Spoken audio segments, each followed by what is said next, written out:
Where the author of Playful Rebellion, maximize workplace success through the power of play. And the worst advice that I've ever received is that you can only play when your work is done. Ooh, you can only play when your work is done. Well, your book is done. So can we play now, Gary? Or why is that such bad advice, man?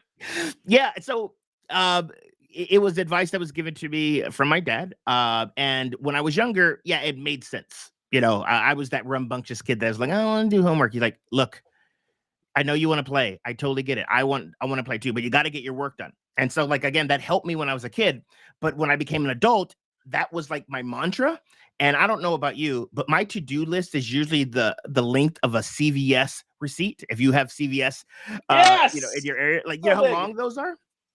And so at that rate, I will never play because the work is never going to be done. And that is one of the reasons why I experienced so much burnout, was that voice was in my head, like, hey, you can't play yet, Gary. You haven't deserved it. You haven't earned it. So Yeah, that's interesting, right? We hold us back from doing what we enjoy because work is this nasty four-letter word that we have to do, that we fight, fight, fight, fight, fight. And then we're like, I'm tired. I don't have time. So what's the alternative to that though, man? I mean, don't we have to work all the time? I mean, how do we make this work, Gary? I agree. Work is something that we need to do, but play is also something that we also need to do, and they can coexist. So like, don't like, and I talk about this in my book about how play can have multiple facets. Most people, they probably, from expressing themselves and being their playful selves as a child, they probably got into trouble. I know I did. And so then it's been conditioned in us that, hey, that is a bad thing. When you get that impulse, don't do it. And so, like, now we're just like, as an adult, like, oh, I gotta like, we even say it, I'm chained to my desk. Well, like, we have all these negative connotations. And so, yeah, we want to play, but we see play as like a frivolous thing. However, if you change the way that you see play, instead of seeing it as, oh, something only kids do, or as a frivolous activity, see it as a potential power up, as a way to energize yourself. And if that's the case, if you can change the way that you see it, I don't know what wise person said it. It wasn't me, but it was like, if you change the way you look at things, the things you look at change. And so by me sort of changing my perspective on play and seeing it as something that's going to help me be more productive, now I embrace it. Now I don't go crazy and like, all right, I'll get to the work later. It's more of, hey, look, I've been working my butt off. You know what? I'm feeling a little exhausted. Let me time out. Let me do something that is going to bring me joy, that is going to power me back up so that I can get back and do the work. Nice. I love that. I love that. And just like Super Mario, right? We need those little power-ups to get us going, right? We There we go, right? So got to have those. Hopefully, we're not taking too many magic mushrooms during the day, but if you do, well, we're not judging that. But sometimes it's just a little star, and sometimes it's a mushroom, or sometimes it's something playful. So, Gary, just playing that sound effect, right, gives me a little boost there. Is that one of these playful rebellion things that we can do?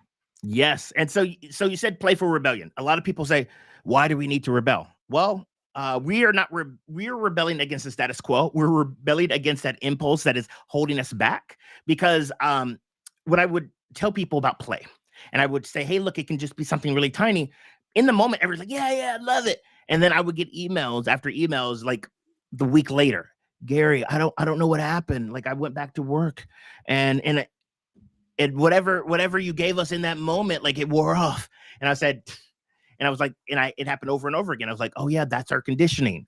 And so it can be something as tiny as like a little sound effect. Again, when stuff like that happens, we get a burst of dopamine. We get endorphins. Those are the neurochemicals that are going to help us be creative, help us be productive, get us in that state of mind where we can be, more in tune and dialed in, rather than we have to, like, see the world as a proving ground. Like, we have to prove ourselves. No, I say, let's see the world as a playground. And you and I are playmates, and we're co-creating in this sandbox that you call, this live stream. And yeah, it's awesome.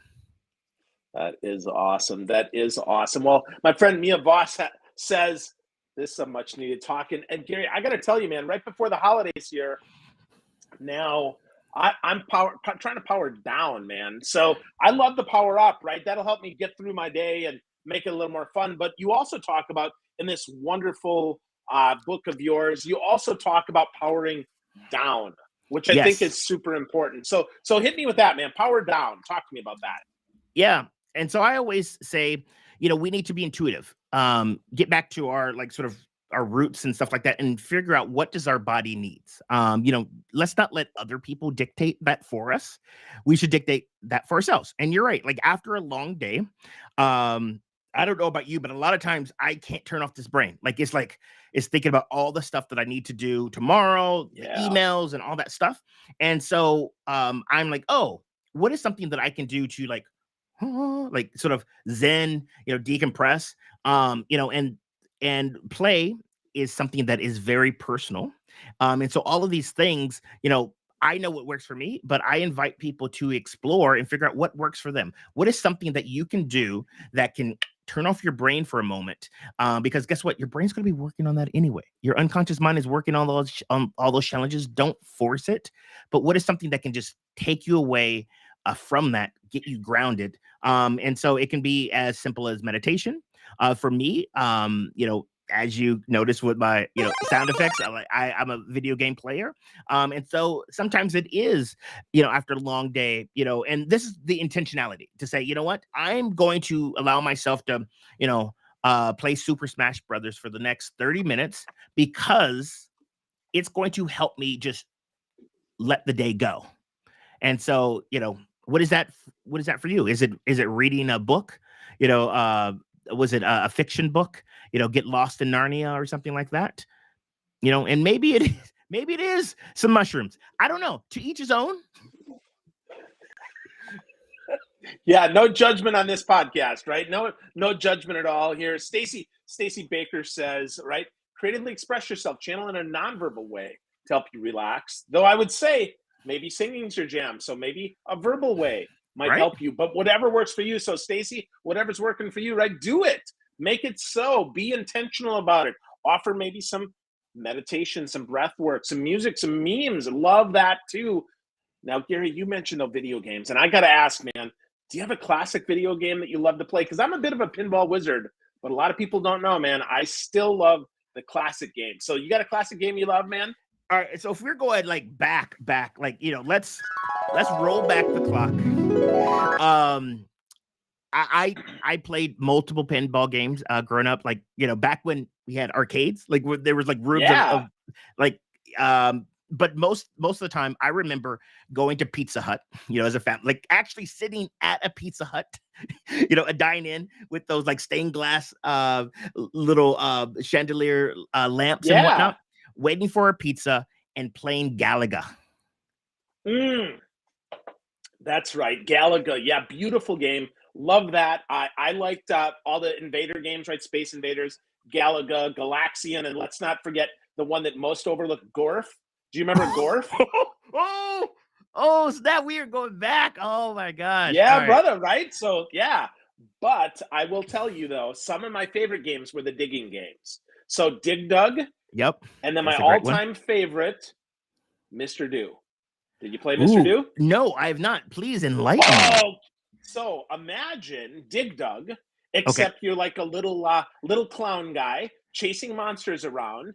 If you can get all the monsters, you can push them all down with apples, and then you smash them with that, right? You smash them with that instead of shooting fire at them. You do that, and then you've got a little ball that you can shoot them with.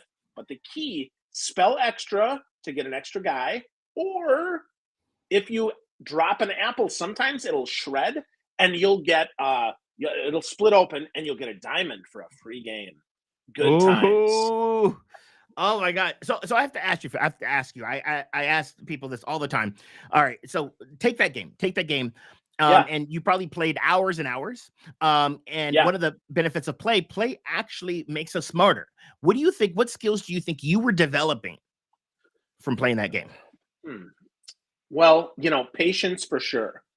because I had to wait for the guys to, to kind of change colors a little bit. So it was a little Pac-Man-ish, right? Yeah. I had to wait for them to change colors. So patience for sure. Strategy, naturally, right? You had to figure out strategy. And then you had to figure, I think that I also developed the willingness to share because I played two players with my brother. So I'd give Paul the controller sometimes, right? Because he'd play and he would go, right? We'd go back and forth. And so that was fun, as well as I would argue delayed gratification, which is something I'm still not really good at. I wasn't then. I'm probably less good now, if I'm honest with you, Gary. But yeah, those are some of the skills that I think I learned. Oh, I love it. Again, like I said at the beginning, at the top of the show, most people see play as like, oh, frivolous and whatnot. But the reality is, when you're in a playful state, when you're engaged in play, especially in an intentional way, you're growing. You're growing your mind. Yeah, absolutely. That totally makes sense and is so often overlooked, right? When we're having fun, when we're playing, we're more open, right? Our brain opens up and we're able to accept more. And I would say, that neuroplasticity that so many want, we need more of that, not less of that. So we need to play more, right? And you get it faster. There's a researcher, her name is Karen Previs, and she was working with kids. Actually, rest in peace, Karen. She died before she got a chance to finish her research. But she was what she was saying in her research is that with kids, they can learn, I think it was like 3 to 4 times faster with play than without it, because it takes about 420 repetitions to create a new neural pathway. But if you have play, you can shortcut that and you can get it there in about 20. Wow. That's awesome, man. That's so encouraging, right? So I try to do that. I'm a sales trainer, right? So I help people learn the tool. I try to make it as fun as I can, right? I DJ at the beginning of each of our sessions, right? Try to make that fun. We play kazoo games to try and reinforce learning. And absolutely, man, it's so much. A, it's more enjoyable, but B, you just gave me some science good stuff, right? That says we should make sure we do that. So I like that, Gary. That's Yeah. awesome, man. Great And research. Great there. Yeah. Add another thing too, because you're a very playful person, I can only imagine that your trainings and your sessions are like, not only do you have like all the DJ and stuff, but like it's very interactive. And that's Yep. Another thing. So if I can drop another knowledge bomb on you, if you learn something, if you don't do anything with it within 14 days, it will be as if you didn't learn it. And most of us, again, think about cramming for a test, right? Like we're like, oh my God, we're waiting to the last minute, and you're just cramming the information. Yes, it is there in your brain. You pass the test, but what happens is your brain's like, all right, we didn't do anything with it.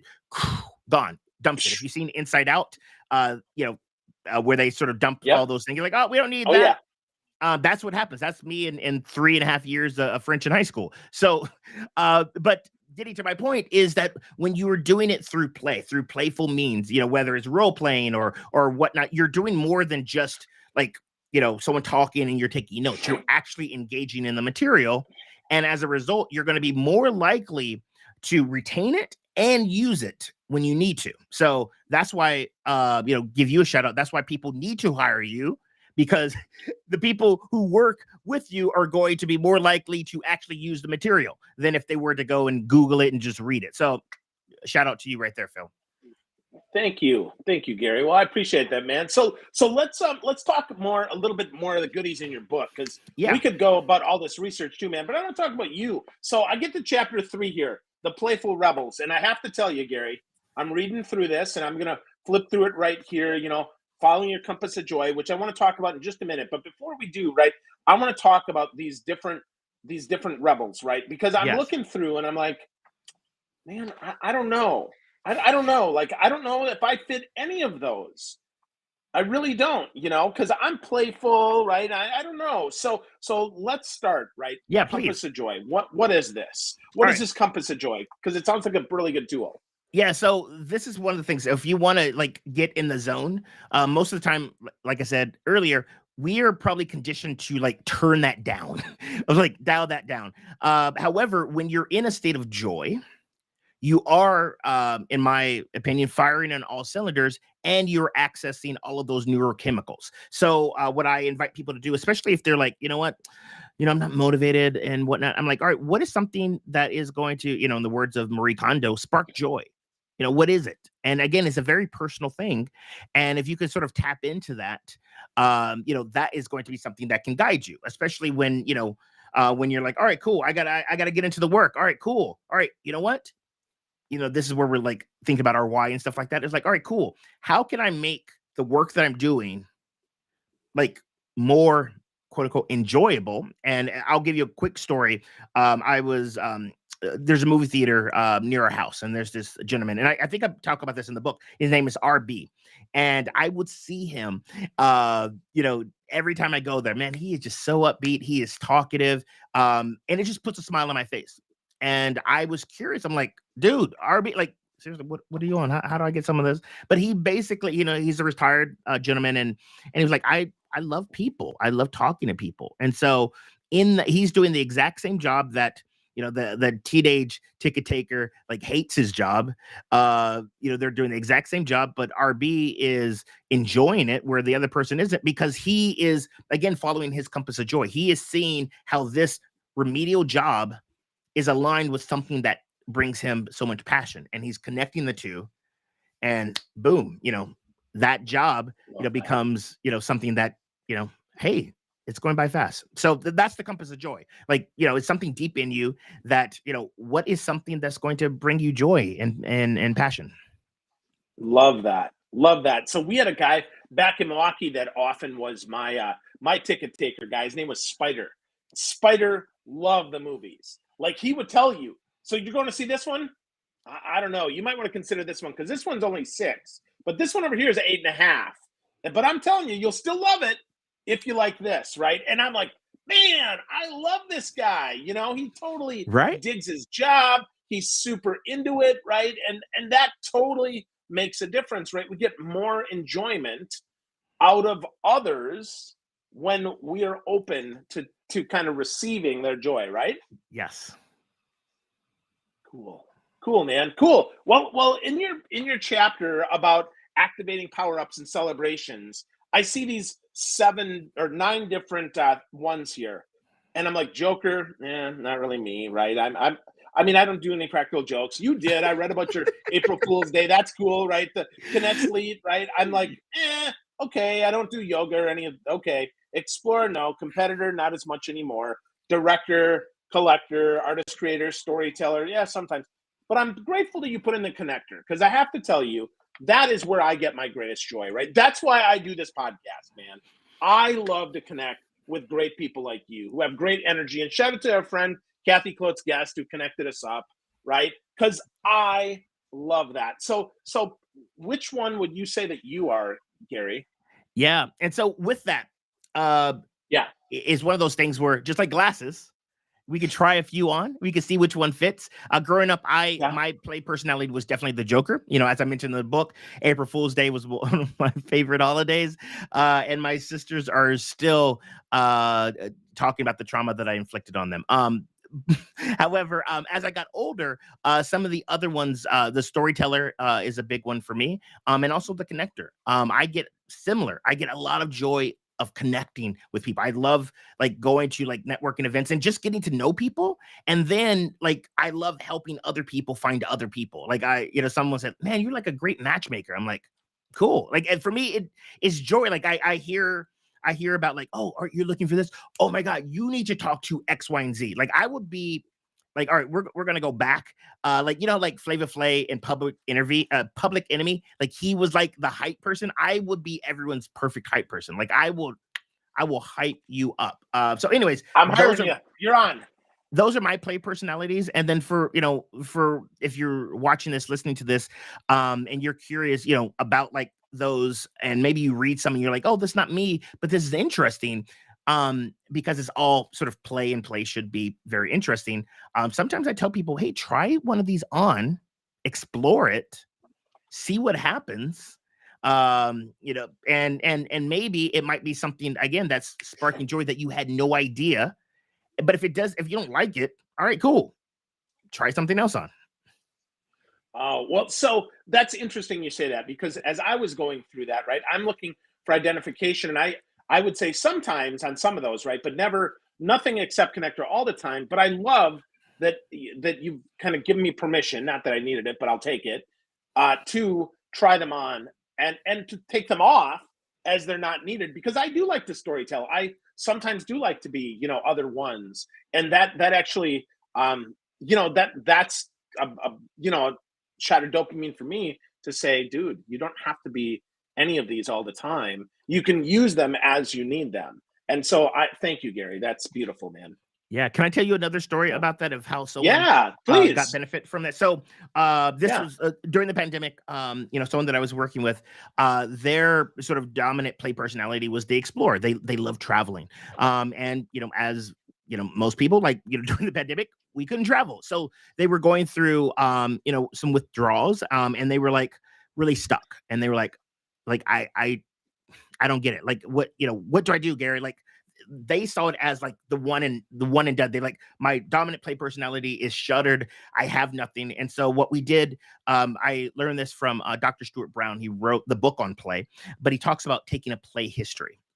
And what that means is just exploring your past and what were the things that you did when you were younger, and how can you remix it now that you're older. And so, we were talking and she was talking about some of the stuff that she loved to do. And when you hit it, when they're reminiscing and you see like a little smile on their face, like, I think we got something. And she would talk about like when she was younger, she used to like, collect dolls, and she used to like play with them. And it was fun. And she's like, no, Gary, like I'm not about to go to, toy store and buy some Barbies. I'm like, no. I'm not saying you have to, but let's dig deeper. Let's unpack this. What is the essence of this thing? All right. So we have collecting, and we have what she described as nurturing.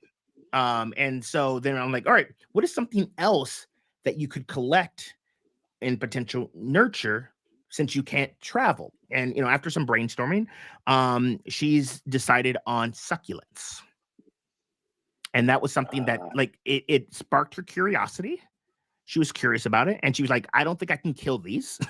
And so she started with like 2 or 3 varieties. And then because she got curious, she like started to dive into it. And then she learned about them. She started propagating, creating her own sort of mixtures of them. And then like when I checked back in with her, like 6 months later, I think she had like 45, and now she has like over 200 different, like, yeah. And and I don't tell people to do. So a lot of times when you get something that you're really passionate about and whatnot, people are like, oh, why don't you start selling that? The problem is a lot of times that takes the joy out of it, because the joy was actually doing it, not necessarily like, now I need to sell myself. But people were so curious. They're like, hey, can you help me with this? So she was interested. So she's like, yeah, then she had a whole bunch and she started selling some off. That's not a recommendation, to people. Like once you get this, is like, oh, now I need an Etsy store. It's like, hey, if you feel called to do that, great, but don't feel like you have to. But that's again someone that their dominant play personality, they couldn't use it, and we sort of dug since we were talking about digging, and we discovered something else. Yeah. Dig dug, and digging succulents. I love it, Gary. That's a connection there.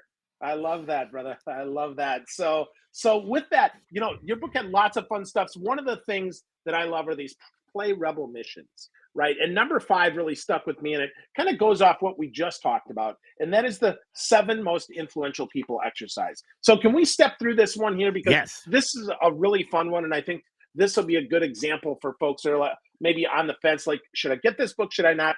Get the damn book. Okay, Gary, let's go, man. Let's do this one. Yeah. So with this, it came to me when I heard this all the time. Like, you are the average of the 5 to 7 people that you stick around with. And I was like, oh, all right, cool. And I was really looking, and I was like, yeah, I spend time with this person. And I was like, wow, that we influence each other. However, if you're not intentional, those 5 to 7 people might not influence you in the right way. You can find yourself sort of going off a cliff and whatnot. And so with this mission, I was like, wow, if you have the right people in your environment, anything's possible. And so I invite people, to just start to make a list. Who are those 5 to 7 people that you spend the most time with? And then I start to ask them, to like sort of, create a chart, and then start to document, like, all right, what's the energy that they bring, to the equation? What is something that you potentially could ask them, that you haven't asked them? And the whole point here is that, we do things for people that we like. And so, hey, and this is something, you can be an introvert and do this. You don't have, this is not just for extroverts, because I have this belief that, it takes a village, and the people that are in your circle, they want to help you. And matter of fact, sometimes it gives them more joy helping you than you get in receiving it. So it's more about, and especially if they can use their superpowers. So it's a really fun activity, and it allows you to really explore your network, and then potentially see where's there a gap. And then this is a challenge too. Playfulness is about connecting. It's about like finding people, to bring you to the circle. So if there's like, it's a perfect time to do something like this, because we're embarking on a new year. This is usually where people, set new goals. And if you see a gap of like for example, for me, when I was writing this book, it was around the time like I did this activity. And I was like, oh, you know what? I could definitely use some people in my circle that know a little bit about this, because I don't. And then I started asking around. And then, I, was very fortunate. That's, how I got connected. Really got connected to, she's now my assistant, Hannah. And so, Hannah, if you're watching, what's up? Because she is amazing, at promotions and stuff like that. That's not necessarily my superpower. And boom, now she's in the circle. Now she's in the corral. She's in the hood. She's part of the family, if you will. That's beautiful, man. I love that. I love that. And the interconnectedness and finding those gaps, I think is probably the most powerful part about that, because often we hang out with people just like us. Yes. And that doesn't help us grow. That just makes us fat and comfortable. So I'm fat, probably not as comfortable as I'd like to be, but I'm working on that. So anyway, right. So I love the idea of finding those gaps and filling those in, and then making other connections, right? Because that strengthens us all. That gets us all stronger, man. So that's really, really awesome. Wow. So yeah, just that chapter alone in this book and that exercise certainly makes the book worth the investment. All of it's really good, but I'd be remiss if I didn't ask. There's some crap that gets in our way, man. You call these barriers to play in chapter 8 here. So talk to me about some of these barriers, a couple of them maybe, and then how we can overcome them. Yes. So, I didn't want it to be like, yay, here, play. And then, because again, and when I was starting off on this journey and I was super excited about it, I would get, I would invite people to do stuff, and then they're like, oh no, and so over time, I'm realizing that just because you know about play, and maybe you know about the benefits, it's kind of hard to get into that playful state. And one of the big ones for adults is being a perfectionist. If you're trying to be a perfectionist, you can't be in the playful state, because play is messy. When you're in a playful state, you're going to make mistakes. Again, thinking about video games. It took me, months to master a video game. I would like, oh, I died. Like, all right, cool. So if I wanted to be perfect and I started playing a video game and I died, well, that's not being perfect. And so if you're just that person that has to be good at everything when you start, you're not going to want to play. You're going to be like, And again, I am the play guy. I know a lot about this. It still gets in my way. So it's one thing to remind myself, especially when I'm feeling this barrier of like, man, why am I having such a challenge to get into this? Fun story. I was at a white elephant party, and we were building those gingerbread houses, and it's not something that I'm naturally good at. And again, if you think about it, it's like, all right, if you only do it once a year, like, how can you like get good at something like that? That's like only going to the gym, like, once a year, like, oh, well, where's that six pack? So anywho, and so I was, getting frustrated, and a good friend of mine who was, next to me, she also getting frustrated. Like, and then so to make matters worse, comparison's another barrier to play. A good friend of mine, she won Master Chef. She is a baker. She's over here effortlessly painting this gingerbread house. It's immaculate, beautiful. So I was not again allowing myself to have fun. Because I'm comparing, I'm trying to be a perfectionist. And both of us, once we said, you know what, let's just have fun. Like, and it was just something, boom, in that moment, it clicked. And we embraced imperfection and we just allowed ourselves to just get in the moment. And yeah, we finished it. We finished the task at hand. And no, it's not something that deserves to be in the Louvre. But again, we had fun. We enjoyed doing it and we were playful. Wow. Yeah, that comparison being the thief of joy, man. That one gets in my way sometimes. So it's a good reminder to strip that crap away and just have some fun. Now, with that, I want to be really clear here. You're talking in the book about being more childlike, not being more childish. And I Yes. think that's an important distinction, right? So walk us through that for those that are saying, well, that's fun, Gary, but I just don't have time, or I can't be a kid all the time. Talk to me about childlike versus childish, because I think that's important. Yes. So, again, if we have this perception that play is just a waste of time, it's frivolous, and a lot of times, oh, you're being a kid. I'm like, yeah, I'm being a kid. But think about like if you really look at kids in their essence, they're the perfect models for this. And when I mean be childlike, not childish, childlike is being curious, being open to discovery, using your imagination, this is where creativity comes from. All of those things, I don't know about you, but I feel like this is necessary to be good at what we do, to be, a full, well-rounded human being. But the childish behavior, yes, we can let go of those. That's the being stingy, being selfish, like all of those things. And again, if you have kids or you've been around kids, you probably experience those. And yes, those aren't the qualities that I'm talking about. I'm talking about the qualities that are going to actually help us thrive.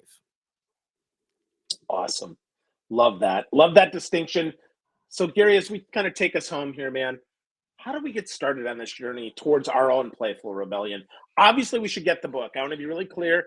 Get the book, right? But what else? If we people want to get started today, Gary, because the book will come in 2 days, probably after Yeah. Christmas. So take us through one thing that we can do to get started on the journey. Yeah. The first thing you want to, I like to say, try it before you buy it. And the easiest thing, and it's so awesome because play fills us with joy and stuff like that, and we want to do more of it. It's very pleasurable. Think about what is something that you probably did when you were younger that you're probably not doing now. Go back. Probably something that you did before 13, before puberty and awkwardness and stuff like that. And then think about how you can incorporate it into your day to day. And start small. Now, you might have to remix it. Like I told you in the story before, you might not be like into like, all right, let me just go get a doll or something like that. You might have to be creative. And then, so that's the first thing. So go and, discover once you have something now as a way to actually incorporate it into your life. I learned this from researcher BJ Fogg. He wrote the book Tiny Habits. It's think about it's a recipe, after or before I do blank, I will do X. So what is that playful activity? Because it will make me feel blank. It will make me feel whole or rested or more productive or whatever it is. And that is your trigger so that you know how to incorporate it. And on top of that, put it in your calendar. Because I don't know about you. If it's not in my calendar, it's not happening. It can be 5 minutes. Same. It can be 5 minutes. It doesn't have to be like hours and stuff like that. It can be 5 minutes. Put it into your calendar. And then after you do it, celebrate yourself because you will get the endorphins. You will get all of those feel good hormones that will make you want to do it again. And tell me, your life isn't better. So that's the other thing. Like, be mindful about like, yeah, after I do those things, after I played with those Legos and I went back to work, it actually, I was being productive because our brains we have a negativity bias, which means that things that have negativity sticks to us like Velcro. I bet you we can all think back of a time we felt humiliated and stuff like that. But it's a bit more challenging to recall the positive things because positivity flows right off of us, just like Teflon. You wear that Teflon rain jacket and the rain just slides right off. That's how positivity is.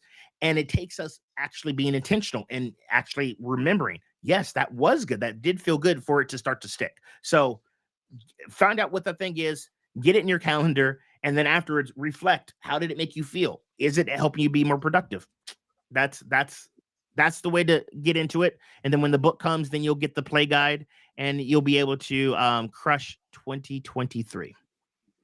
Or any other year too, right? Depending on when people hear this. Hey, but friends, you want to get to know my friend Gary Ware more? Go to breakthroughplay.com. Get a copy of Playful Rebellion.